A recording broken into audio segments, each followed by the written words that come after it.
है। लेकिन अगर हम फार्मा स्टॉक्स की स्पेसिफिकली बात करें तो Laurus lab, Divi's lab, Piramal pharma, इन सब स्टॉक्स में तेज गिरावट देखने को मिल रही है। लिस्ट आपने भी पूरी देखी किस तरह की कमजोरी देखने को मिली है और इसके पीछे कारण है।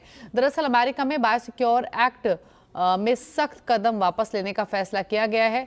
क्या डिटेल्स हैं इस पूरी ही खबर की, क्या मायने हैं इन कंपनीज के लिए, क्यों ये गिरावट देखने को मिल रही है, ये सब समझाने के लिए विनी मोतीवाला हमारे साथ मौजूद हैं। विनी, बताइए क्या है पूरा मामला।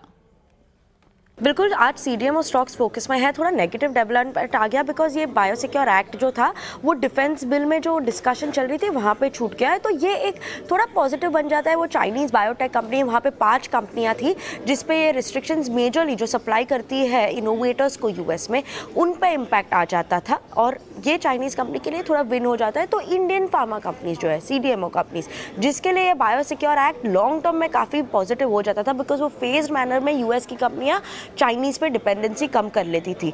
तो इसकी वजह से आज सेंटिमेंटल इम्पैक्ट दिख रहा है बिकॉज एक्सपेक्टेड था कि यही जो डिफेंस बिल है वहाँ पे ही यूएस की जो बायोसिक्योर एक्ट है वहाँ पे अप्रूव हो जाती थी या डिस्कशन चलना हो जाती थी। तो ये थोड़ा एक इम्पॉर्टेंट फैक्टर है और इसीलिए नेगेटिव इम्पैक्ट दिख रहा है डीवीज पे, पिरामल फार्मा, न्यूलैंड लैब, सिंजिंग, सुविन, वहाँ पे थोड़ा नेगेटिव सेंटिमेंट इम्पैक्ट है। दो अगर 2025 में अभी क्लियर हो जाए तो ये क्या होता है, पूरा नया प्रोसेस हो जाता है स्टार्ट, अगर 2025 तक पोस्टपोन हो जाता है। दो एक और चांस है ये बिल पास होने का जो है फंडिंग पैकेज लेजिस्लेशन में, तो अगर उस टाइम डिस्कस हो गया तो 2024 में ही ये सब का डिस्कशन हो जाता है और बायोसिक्योर एक्ट आ जाता है।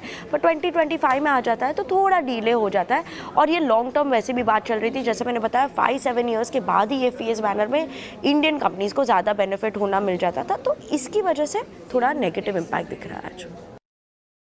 चलिए, शुक्रिया विनी ये पूरा मामला समझाने के लिए और क्यों ये सेंटीमेंट्स बिगड़े हुए हैं। फार्मा स्टॉक से सभी शेयर्स गिरावट के साथ कर रहे हैं ट्रेड।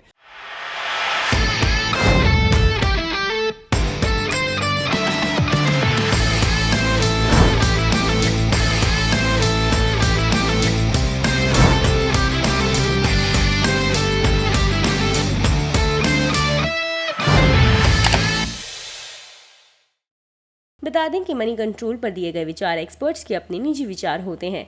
वेबसाइट या मैनेजमेंट इसके लिए उत्तरदायी नहीं है। यूजर्स को मनी कंट्रोल की सलाह है कि कोई भी निवेश निर्णय लेने से पहले सर्टिफाइड एक्सपर्ट की सलाह लें।